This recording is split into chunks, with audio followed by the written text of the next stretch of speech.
And right now we have, I'm so excited, Janet Zuccarini, founder and CEO of Gusto 54 Restaurant Group. Online, she owns Chubby's Jamaican restaurant, Gusto 101, Gusto 501, Cafe Nervosa, Azar, Cafe Zuzu, Pie, and so many more restaurants in LA. And she's also a part of Top Chef Canada. Janet, thank you so much for joining us this morning. I really appreciate it. Great to be here. Awesome. I'd love to find out more. How did you get your start? Well, how many minutes do I have? Just a couple. Okay. When I was 18, I moved to Italy. I ended up living in Rome for 8 years, and I studied business. I came home after 8 years of living in Rome, actually for a friend's wedding in Toronto, and passed by the corner of Yorkville and Bel Air. Met a couple of guys who were under construction for, at that time, it was Cafe Nervosa, and they asked me to be a partner. I thought they were joking, and 2 weeks later, I was in the restaurant business. So my career ended up falling into my lap. And I didn't realize it at the time, but I ended up marrying two passions: business, that's what I studied at university, and food, which was just part of my culture. I'm half Italian. My father was like a chef. So it's really been the only thing that I've ever done in my life. That's incredible. And you own that building too, where Cafe Nervosa is as well, right? Yes. I mean, I leased it for 10 years. Yeah. I ended up also buying out these two partners and then becoming the sole owner after about 4.5 years. And then I thought the smartest thing for me to do was to save my money and buy the corner of Yorkville and Bel Air. I didn't know that my landlord would ever give it up, but I thought I would go after it. Restaurants, location. And I thought the corner of Yorkville and Bel Air is a AAA location. And I thought this is going to be a very smart move to make. And so that's what I focused on. Absolutely. But it took me 10 years. It took me 10 years of saving money to get that corner. Yeah. And it's incredible. I mean, is that part of your business strategy? Because I think you own some of your other buildings as well, too, where your restaurants are located as well, right? Yeah, it's not the strategy that I live and die by. It's going to be like, what's going to be the good deal to get. So Nervosa was all about securing that AAA location and building my foundation and having security in my life. I thought if one day the restaurant is not working, I could just lease out the corner of Yorkville and Bel Air and make money. Mm-hmm. I was just thinking about myself and building my own career.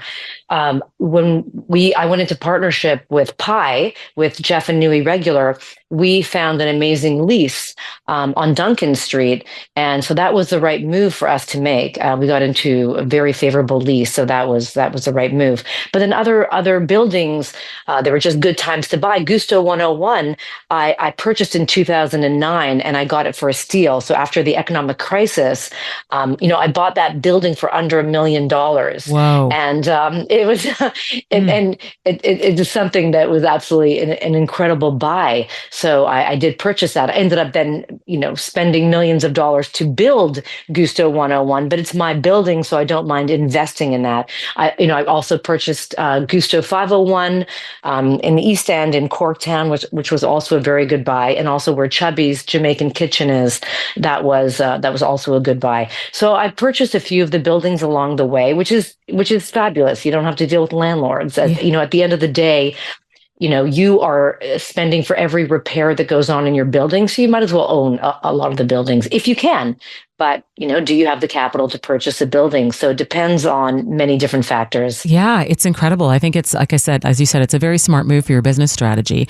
Tell me a little bit about Chubby's and how that concept came about. I certainly love going there selfishly myself. I really enjoy it.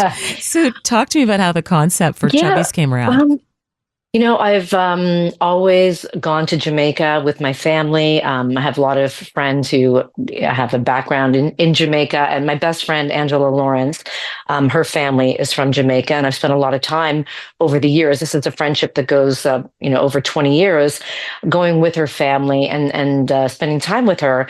And Angela ended up coming into my company, and she's my chief culture officer. And we would just talk about, wouldn't it be fun to create this restaurant, which would be a transporting experience and take people to the Caribbean in these like hard Toronto winters, which it's happening right now. Toronto, the cold hit, and we thought, that's what restaurants are. They're transporting experiences. And we thought that this would be a fun collaboration between the two of us, and then that's what we ended up doing, and co-creating this together, Chubby's Jamaican Kitchen, which is, it's in the Michelin Guide. It's a Michelin recommended restaurant, which makes us very proud. Wow, congratulations. That's incredible. Yeah, I mean, I love the oxtail and the mini beef patties. They're incredible. I have a question. Thank you. Question for you about the kale salad at Gusto 101, because Yes. it seems to be the thing that you order when you go to Gusto 101. It's the kale salad. So the question is how did you come up with the idea, or your chef come up with the idea? And does it really need to be massaged, that kale? Yeah. Okay. So people will say, like they say, whoever they are, that I was the first to bring kale to Toronto, and this is how it happened. So this happened. We're talking, I think 2010. 2010. Okay. Honestly, I had never seen kale before. I'd never eaten kale, but I was doing a lot of traveling in my life, and I was in New York. I was actually in the Hudson Valley. I was eating at this restaurant. My sister brought me. My sister had a house there, and she's like, "You've got to try this salad. It's kale." And I ate it, and I was like, I've got to bring this back. I got to bring this back." So the kale salad started at Nervosa. So we sell this kale salad at Nervosa, Gusto 501, Gusto 101.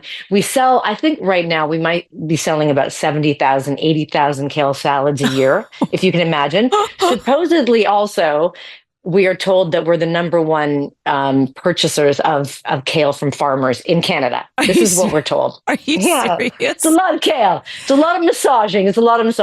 So, let me just tell you this. When I brought the kale salad, so I look, I'm just going to be honest. I ripped off this recipe from this restaurant in the Hudson Valley. I said, this salad is perfect. I'm going to rip it off.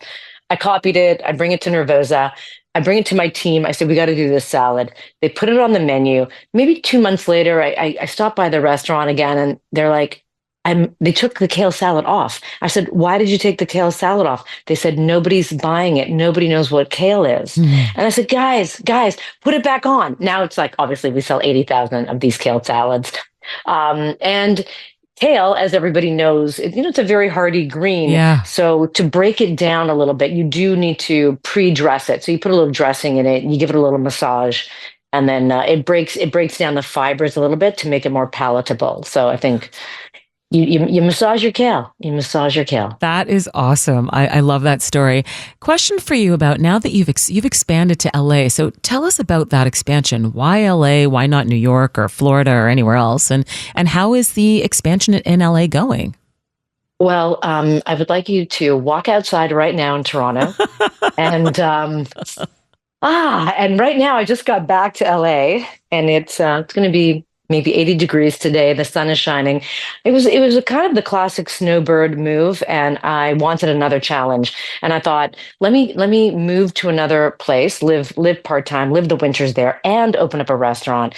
And it was just, looking for a challenge and looking to get out of winters, really that simple. And we opened Felix in Venice. Felix is about 8 years old right now, and we've received tremendous accolades. It's a very popular restaurant, and we're very proud of Felix. And now just opened up Stella with Rob Gentile from Buca fame, and that is about 9 months old. And we opened that in West Hollywood, quite a large restaurant, 230 seats. And Monday, Jeff and Nui come, my partners from Pi, and we're looking to expand with Pi here in LA as well. Amazing. Congratulations to all your success, Janet. It's amazing. I will still keep eating that kale salad and going to Chubby's. Let's get to 100,000 kale salads a year. Come on, help us out. That's awesome. Thank you so much for joining us this morning. I really appreciate it, Janet. Thank you for having me. Awesome. So that was Janet Zuccarini from the Gusto 54 group. And now that you've heard all about the kale salad, I would imagine you're going to need to go running in to increase those sales of the kale salad in her restaurant group, which is a fascinating story.